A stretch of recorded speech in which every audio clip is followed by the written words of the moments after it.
So guys, for the first step, you're going to head over to search and type in settings. Click on it. And now once you're on this on the left hand side, you're going to click on system, scroll down and then click on power, and then click on screen and sleep.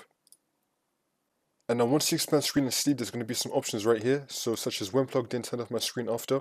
I've only got one option, but you're going to have 2 or 3. So it's going to be when plugged in, turn off my screen after, when plugged in, put my device to sleep after, and if you're using a laptop, you may also get another option that's called on battery power. So you can set it to wherever you want. So let's say for this option right here, when plugged in, turn off my screen after. So let's say that I go idle, so I'm away from my keyboard, away from my screen. It's going to turn off the screen after. You can set how many minutes you want it to be like, so you can set it. So let's say I set it to 3 minutes. So if I'm away from my computer for 3 minutes, it's going to turn off my screen. It's not going to turn off the computer itself, but it's going to turn off the screen. There's also more numbers you can set it to, and you could also set it to never.